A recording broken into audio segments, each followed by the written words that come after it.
आज हम हम्पी के विट्ठल मंदिर में आए हैं, जो कि ये सामने दिख रहा है सप्त स्वरों के संगम है। ये जो छोटे छोटे पावों में पिलर्स हैं, इनसे ध्वनियाँ निकलती हैं, सप्त ताल, पंच ताल, इस तरह से 56 प्रकार के ताल हैं, यहाँ से ध्वनियाँ निकलती थी। और यह देखिए कैसे ध्वंसावशेष है, पड़ा हुआ है। इधर विट्ठल मंदिर का ध्वंसावशेष है, और यह देखें, यह भी कितना प्राचीन मंदिर। और हमेशा यहाँ पर्यटक साल भर आते रहते हैं।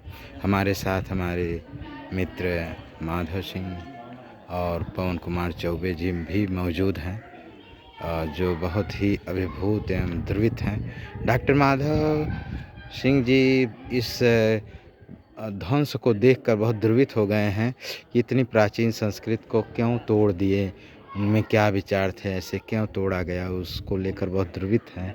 और आजकल के बच्चे जो माल संस्कृति में जा रहे हैं, उनको कम से कम हमारी प्राचीन संस्कृति देखनी चाहिए, जाननी चाहिए, जिससे उनके मन में इनके प्रति सम्मान आए और इस तरह अपनी संस्कृति को सजोने का एक आदत सी बन जाए, ताकि हर जगह वो संस्कृतियों को सजोने का काम करें।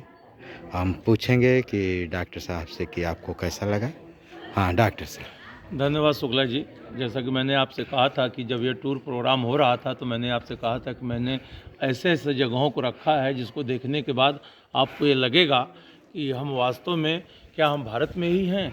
भारत के बारे में हम जैसा सोचते हैं, भारत एक ऐसा देश है जो दुनिया के हर देशों से उज्जवल है, अच्छा है। और भारतीय संस्कृति को देखना अगर हो तो निश्चित ही पूरे भारत का भ्रमण करना चाहिए। विश्व हम घूम लें, लेकिन अगर भारत को हम ना देखें तो ये पूरा ही नहीं हो सकता है। जैसा कि आप जानते हैं कि जब आप आजमगढ़ से चले, तो इसके बाद जब हम टेम्पल आए, तिरुपति जी का दर्शन शुरू करने के बाद जो ही हम वहाँ से निकले, तो चाहे वह महाबलीपुरम हो, शोर मंदिर, या महाबलीपुरम से जब हम निकले तो कांचीपुरम गए वहाँ, और उसके बाद जब वहाँ से निकल करके हम तंजावुर गए, लाड विदेश्वर मंदिर, तो आपने देखा कि लाड विदेश्वर मंदिर कितना बड़ा मंदिर है, वह विश्व विरासत में है। लाड विदेश्वर के बाद जो ही हम फिर कांचीपुरम गए और तृष्णापल्ली गए, तो तृष्णापल्ली के जो मंदिर थे उसके भव्यता को आपने देखा कि श्री रंगस्वामी का मंदिर जो दुनिया का सबसे बड़ा मंदिर है।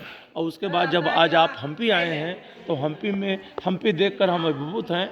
हमारा हम्पी पहली बार हमारा आना हो रहा है। 30 किलोमीटर में फैला हुआ हम्पी, जो कि कृष्णदेव राय जो इसके राजा थे उसकी राजधानी थी, और आज हम्पी विध्वंस हो गया है।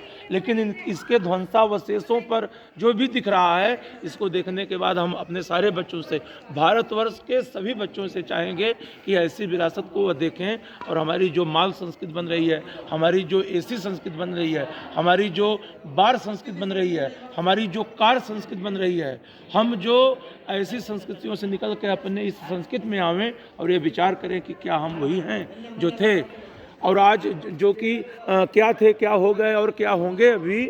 आओ विचारे मिल करके यह हम सभी लोगों को यह विचार करना चाहिए। और मैं पुनः आह्वान करता हूँ अपने टीचरों का भी कि जो अपने बच्चों को अगर पढ़ा रहे हैं तो उनसे ये कहें कि भारत भ्रमण करें जब उस लायक हों, और भारत भ्रमण करने के बाद इन सभ्यताओं को देखें, और जितने भी वर्ल्ड हेरिटेज हैं दुनिया में से लेकर के भारतवर्ष तक, सबको वो देखने का प्रयास करें। तो क्या यह विश्व धरोहर में शामिल है? बिल्कुल बिल्कुल शुक्ला जी, हम्पी हमारी विश्व धरोहर में शामिल है। और दुनिया का ऐसा कोई देश नहीं है जहाँ के पर्यटक यहाँ ना आते हों। आज कोरोना काल चल रहा है, उसके बाद भी यहाँ पर पर्यटक अटे रहते हैं। बहुत बहुत धन्यवाद डॉक्टर पवन साहब। कुमार चौबे जी भी हैं, जो कि हमारे सफ़र के साथी रहे हैं। लगभग हमारे जितने भी सफ़र हैं, सब सफ़रों में लगभग आधे सफ़र के आप साथी रहे हैं। मैं चाहूँगा कि पवन जी भी इस पर कुछ कहें। भाई पवन कुमार चौबे जी। बहुत बहुत धन्यवाद डॉक्टर साहब। आज विजयनगर साम्राज्य के ध्वंसावशेष को देख करके हृदय काफ़ी दुखित है, बहुत ही मैं व्यथित हूँ। मैं यह विचार करता हूँ कि उस समय क्या संस्कृति रही होगी कि इतने बड़े बड़े मंदिर इतनी बड़ी एरिया में, क्षेत्रफल में फैला हुआ है।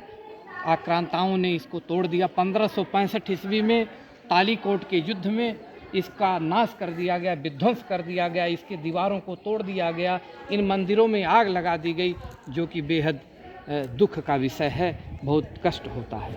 लेकिन मैं चाहूँगा कि हमारे जितने भी शिक्षक हैं, जितने भी विद्यार्थी हैं, वो हमें भारत में सारी चीज़ों को देखें, लेकिन विजयनगर साम्राज्य के ध्वंसावशेष को अवश्य देखें। धन्यवाद। बहुत बहुत धन्यवाद। और